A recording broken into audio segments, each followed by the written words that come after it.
I'm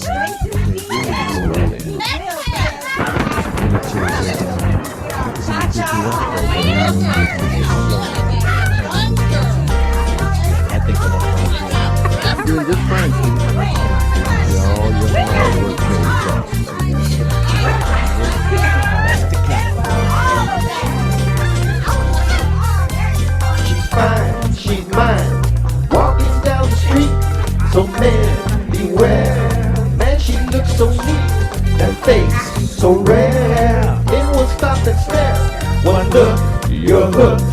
Got your money took, you got it, go, go, girl. You got it, go, go, girl. So fast, so hip. Welcome everyone to Jodie L.A. I'm Jodie, and today I have a very special guest, Paul Petersen. Hi, how are you, welcome. Jodie? Thank you for having me. Well, you're welcome. Everybody knows you as Jeff Stone on the Donna Reed Show. Yeah, true enough. I grew up right in front of them there for 8 years on the Donna Reed Show every Thursday night. And today you have given your life to children in the business. But let's start out with how you started. How'd you get started? Uh-huh. Here's the truth. Mom was bigger than me. I was subjected to endless lessons. She thought it was important, and frankly, it is. Every child should have some sort of education in the performing arts, lessons, piano, violin, singing, dance, something, because it does expand keeps you occupied, too. It keeps you occupied, and we know for a fact that people who are involved in the performing arts excel in things like math, science, English, because it's all connected. Well, that would have been fine in my life had we remained in Iowa. But Lockheed called my entire family back to work. They had served out here at Lockheed during World War II. And when we got back to Southern California, we lived in North Hollywood, dangerously close to Hollywood. Yeah, where all the studios are. Yes, exactly. And I continued my lessons with my sister Pam. And in my mother's defense, I was pretty good. I won every competition I ever entered. I was kind of that person that folks pointed to. Oh, he's got to sing, you know, the solo here. I actually picked up weekend money singing at weddings and things like that. So you had the charisma and the talent. Well, yeah, but what I had too was the drive.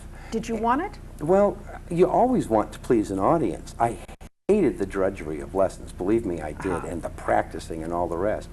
But I can remember at 7 years old sitting out there at the Wadsworth Theater at the VA here in Los Angeles, knocking them dead, and how good that made me feel. So you enjoyed it? Well, of course. And what's not to enjoy? My goodness, to have a whole crowd and kind of on your side. Was your mother a stage mother? Or? Well, not in the classic sense, in that she had other children at home. She had her parents, my grandparents, living in the house. It was a complicated environment. Colored, I should say, by far too much alcohol, but you know, those were the days. Then a funny thing happened. My dance teacher named Sally Sargent told my mom about an open audition at Walt Disney for a new project using kids. This is 1955. 5,000 children showed up, and these really were the 5,000 most talented singers, dancers in Southern California. And of 5,000 kids, and I was one of those, they hired 16, and I was one of those 16 that they hired. Was that the Mickey Mouse Club? That was the Mickey Mouse Club. Yeah. Now, what was interesting about that is, this is roughly third grade. My third grade teacher, Miss Carnes, with whom I was in love, wrote a note to my mom in this third grade, and I had done very well in third grade. And she said, Paul is excelling in all of his studies, but his behavior is abominable. Because I was that kid. I was Peck's bad boy. So my tenure at the Mouseketeers lasted 7 weeks. I was the first Mouseketeer that they fired. Really? Yeah, it was a pretty amazing experience. You were that obnoxious? Look, I didn't, you know, on the scale of things, I didn't know that kid actors aren't supposed to be children. So you were acting like a child? Yeah. Rather than, you know, I raised a couple of boys, and when you're 9 years old and there's a ladder, I don't care how tall it is, you're going to climb up the ladder. Sure. And if they have a little car sitting out on the street, built for kids, which requires no ignition key. You get in it and you drive it. Right. You know, kids are kids, and if in the rough and tumble world that I came from, and this is, you know, Fair Avenue grade school. If you had a dispute with someone, it was settled one way or the other, an argument, a fight, something.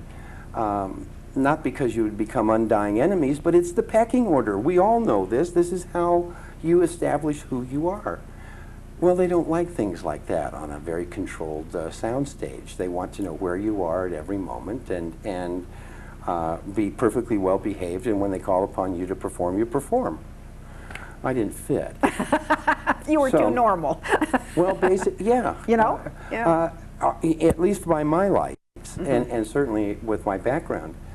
And I even then, now this is 1955, so I'm not yet 10, I was really concerned about the people I was working with. Something was wrong, you know. Too many of the girls lived their life checking out their appearance in the mirrors, and they were too concerned about someone else having 2 lines of dialogue and they only had 1. And the boys were very, very peculiar, you know. It was hard to get a sandlot baseball game up. They didn't play ball. They didn't, you know, pay attention to the move of the Dodgers to Los Angeles. It was strange. Yeah. Well, in any event, having lost the job, there's only one solution. You get another job. And by the time I had been discharged from the Mouseketeers, I had an agent who was getting me out into the audition world.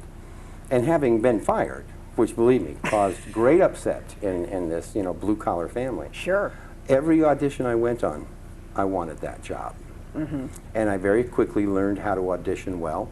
I could read like a champ. And remember, at my age, I was very small for my age. So I always had this competitive advantage against other kid actors because I was older. But I looked. But you looked like a kid. Right. Yeah. Which, incidentally, jumping way ahead, you know, that there's a certain cross to bear if you're undersized and a male. That's, you know, Barry Gordon, who was president of Screen Actors Guild, said a wonderful line. He said, when you're in a room with kid actors, you're in a room with very short people. And it's true. Yes. Oh, when I caught my growth on the Donna Reed show, it was the greatest summer of my life. You know, all of a sudden, because I thought I was going to be, you know, Mickey Rooney size. And instead, I got up there to 6 feet over a summer. It was like, yay, thank God, you know. And you were on the Donna Reed show for how many years? 8 years. 8 I was years. there from 12 to 20. Wow. And you know the interesting part about that, I say that in such an easy way. The most important 8 years of your life, where you learn to take responsibility for your own actions, were spent in a working environment that brought me fame and riches, with some extraordinary people whose effects would last the rest of my life, just like you, Jodie. Paul was such a great guest, but unfortunately, due to time constraint, we had to limit the show. So to see the next portion, which will be part 2 for Jodie L.A., it's going to be coming soon. So be sure and watch for it.